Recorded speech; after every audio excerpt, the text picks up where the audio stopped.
Le président de la République, Mohamed Bazoum, poursuit sa tournée des régions vulnérables de la zone des trois frontières sur le territoire nigérien. Ainsi, après Lanzuru, Torodi et Maklondi, le chef de l'État était ce matin d'abord l'hôte des populations de Gotei qui lui ont réservé un accueil empreint de chaleur. Dans ce département, le président de la République s'est rendu au village de Garbekourou qui accueille 1136 déplacés, majoritairement des femmes et des enfants qui ont fui les menaces terroristes.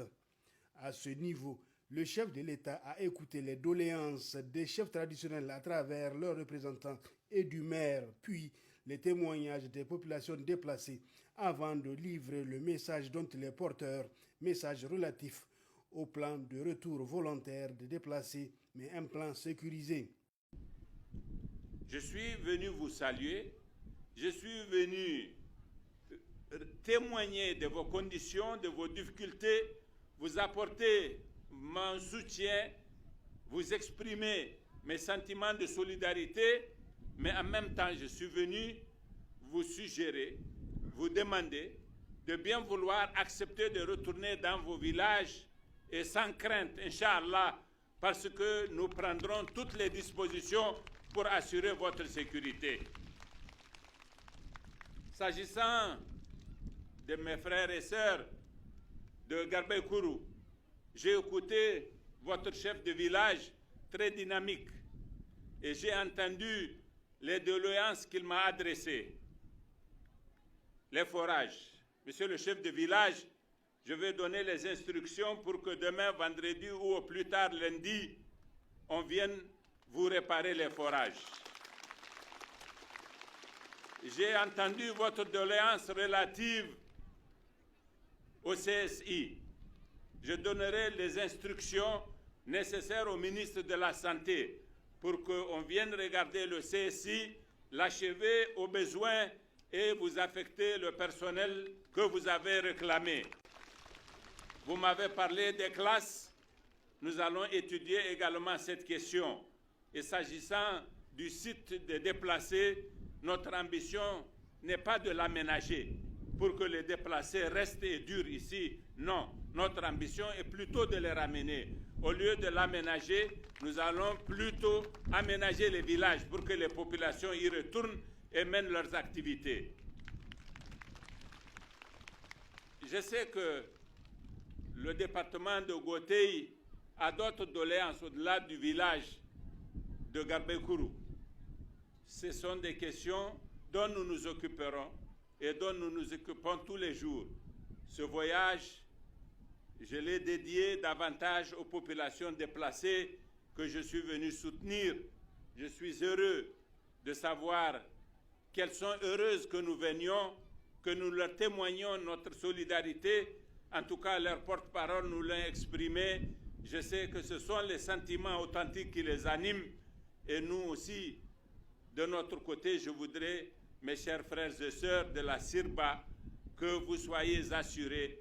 Nous allons prendre en charge tout ce qui s'impose pour assurer votre sécurité, assurer votre retour de façon décente, vous prendre en charge pendant la période de soudure et faire en sorte que vous vous livriez à vos activités économiques en rapport avec la saison de pluie et que vous soyez autonome comme vous l'avez toujours été, que vous soyez libre comme vous l'avez toujours été, parce que notre devoir, c'est d'assurer votre liberté contre l'asservissement qui est prévu par cette bande de terroristes qui n'ont aucun autre projet sinon que de détruire la société. Deuxième étape de ce déplacement du chef de l'État d'Argol, localité située également dans le département de Gotei. Ici, les populations déplacées sont estimées à 4472 personnes. Là également, le président de la République a écouté le cri de cœur des populations à travers le maire et les représentants des déplacés avant de faire passer le même message et de répondre aux doléances qui lui ont été adressées. Vous avez soulevé un certain nombre de problèmes, et notamment le problème de l'eau. C'est un problème bien connu dans cette zone qui est une zone de socle, où, en effet, l'eau n'est pas disponible en dessous du sol. La solution que nous avons trouvée, vous le savez, j'en ai fait état à l'occasion même de mon élection, c'est de traiter l'eau du fleuve à partir de Gotei, mettre en place une usine de traitement d'eau et tirer l'eau, l'amener jusqu'à Terra et desservir l'ensemble des villages qui sont sur la route. Nous avons aussi amélioré ce projet en prévoyant de faire la même chose le long de la Sirba et desservir tous les villages de la Sirba également. Ce projet, il est avancé. Nous avons acquis les financements nécessaires. L'étude est en train d'être finalisée et le projet de construction déjà de l'usine va commencer. Le projet de construction des moyens par lesquels l'eau va être acheminée aussi sont en train d'être conçus. Et je pense que d'ici quelques années, cette détresse de l'eau sera un mauvais souvenir pour vous parce qu'on l'aura réglé. Et c'est de façon conséquente, définitive et structurelle qu'il nous faut régler ça. Pour le même exercice, le chef de l'État s'est enfin rendu à Terra. Selon le maire de la dite commune, les déplacés se chiffrent à plus de 13 000 âmes qui bénéficient de l'hospitalité des habitants de la ville et de la prise en charge d'organisations humanitaires et de l'appui de l'État. Ces déplacés, à travers leurs délégués, ont eu droit à la parole pour témoigner de la situation dans laquelle ils se trouvent aujourd'hui. C'est après que le président de la République a pris la parole pour adresser son même message relatif au plan de retour volontaire et sécurisé de ces déplacés. À Terra, Mohamed Bazoum ne pouvait pas ne pas évoquer l'événement douloureux du 27 novembre dernier. Vous vous souvenez, à l'occasion du passage d'un convoi militaire français ici, il y a eu des manifestations qui ont donné lieu à des échauffourées qui ont occasionné le décès de 3 jeunes gens de Terra. C'est l'occasion pour moi, en venant ici, de présenter mes condoléances les plus attristées aux familles de ces jeunes. J'ai une pensée pour l'un des jeunes qui a été blessé, qui est encore malade, même s'il va mieux. Et j'ai donné depuis longtemps les instructions au ministre de la Santé pour qu'il soit évacué, soit en France, soit en Turquie, soit ailleurs, et qu'il soit pris en charge et bien traité, et qu'il ne reste pas de séquelles de la situation difficile qu'il vit aujourd'hui. Vous avez vu ce que nous avons pu faire avec le gouvernement français.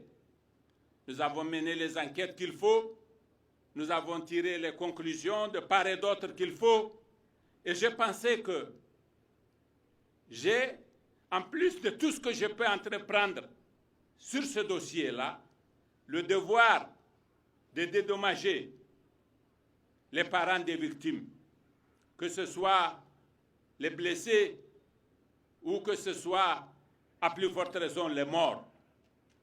Nous avons eu un protocole que le ministre de l'Intérieur a présenté aux représentants des populations de Terra, les chefs traditionnels, les chefs religieux, les chefs de quartier, qui ont agréé ce protocole et nous l'avons mis en œuvre.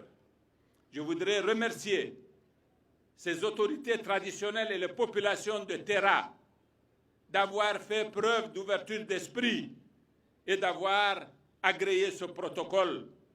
Nous avons ici pensé assumer un devoir. Nous l'avons fait avec une conscience tranquille et nous n'en sommes pas peu fiers, je peux vous le dire. Le reste, on verra. Mais je voudrais, chère population de Terra, relever un fait que je ne saurais occulter. Le convoi militaire français, il était passé 31 fois ici, sans anicroche. Pourquoi la 32e fois devait poser un problème?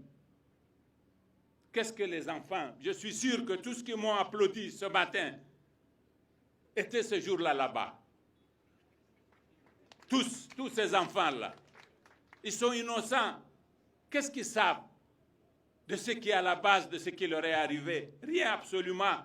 Il y a eu des gens adultes, plus grands, qui ont d'autres calculs, qui ont d'autres visées, qui peut-être estiment qu'ils sont contents, qu'ils ont atteint leur objectif. Mais les populations de Terra, elles ont perdu leurs enfants. Leurs enfants sont handicapés. D'autres ont été blessés et ont failli mourir. Elles n'ont rien eu dans cette affaire-là. Donc, je voudrais que vous fassiez attention, que vous gardiez vos enfants et que vous ne les laissiez aller faire que des choses auxquelles ces enfants-là comprennent un tant soit peu de sens. Et vous aussi, protégez vos enfants. Ne les laissez pas être instrumentalisés par des gens que vous ne verrez jamais. Ceux qui sont à la base de cela, l'enfant d'aucun d'entre eux n'est mort. L'enfant d'aucun d'entre eux n'est blessé parce qu'ils ne sont pas à terre tout simplement. Ils ont agi à travers les réseaux sociaux, ils ont eu des répondants irresponsables ici. Ça me paraît important et je me devais de vous le dire. Il faut noter que le président de la République, chef suprême des armées, n'a pas manqué, comme il a l'habitude de le faire en pareilles circonstances, de rendre un vibrant hommage au FDS et de les encourager à persévérer. À Terra, c'est à travers les héros du poste avancé de Petelkole, victimes d'attaques répétées, que le chef de l'État Mohamed Bazoum l'a fait. Aux éléments qui sont tombés sur le champ d'honneur à ces occasions, il leur a souhaité un repos éternel.